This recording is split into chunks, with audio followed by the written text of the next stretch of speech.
you're seeing this video, we've been intercepted at sea and are being kidnapped by the occupation forces of Israel. Gaza অভিমুখী freedom flotilla coalition থেকে Israeli বাহিনীর হাতে অপহৃত হয়েছেন বাংলাদেশি আলোকচিত্রী, লেখক ও দুকের ব্যবস্থাপনা পরিচালক শহীদুল আলম। বুধবার ৮ অক্টোবর নিজের ভেরিফাইড ফেসবুক পেজে দেওয়া এক ভিডিও বার্তায় একথা জানান শহীদুল আলম নিজেই। পোস্টে তিনি বলেন, আমি শহীদুল আলম, বাংলাদেশের একজন আলোকচিত্রী এবং লেখক।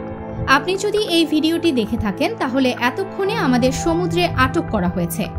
আমাকে ইসরায়েলের দখলদার বাহিনী অপহরণ করেছে।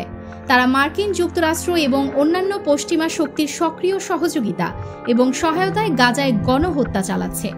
আমি আমার সকল কমরেড এবং বন্ধুদের কাছে ফিলিস্তিনের স্বাধীনতার জন্য লড়াই চালিয়ে যাওয়ার আহ্বান জানাচ্ছি। এর আগে মঙ্গলবার ফেসবুকে দেওয়া এক পোস্টে তিনি জানিয়েছিলেন, বুধবার ভোর নাগাদ রেড জোন তথা বিপজ্জনক অঞ্চলে পৌঁছে যেতে পারেন। পোস্টের রেড জোন বলতে শহীদুল আলম বুঝিয়েছেন যেখানে ইসরায়েলি সেনারা সম্প্রতি সুমুদ ফ্লোটিলা নৌবহরকে আটকে অধিকার কর্মীদের আটক করেছেন। শহীদুল আলম সেই পোস্টে লেখেন, আমরা নির্ধারিত সময়ের চেয়ে কিছুটা পিছিয়ে আছি, কারণ 1000 ম্যাডেলিনস নৌবহরে থাকা ছোট ও ধীর গতির নৌযানগুলো যেন পেছনে পড়ে না যায় তা নিশ্চিত করার সিদ্ধান্ত নিয়েছি আমরা। এসব জাহাজও এফএফসির বা ফ্রিডম ফ্লোটিলা কোয়ালিশন অংশ। তবে আমরা সুমুদ ফ্লোটিলা নৌবহরের চেয়ে অনেক দ্রুত এগিয়েছি। ওই নৌবহর প্রচণ্ড বাতাস ও ঝড়ের কারণে সাময়িকভাবে থেমে গিয়েছিল।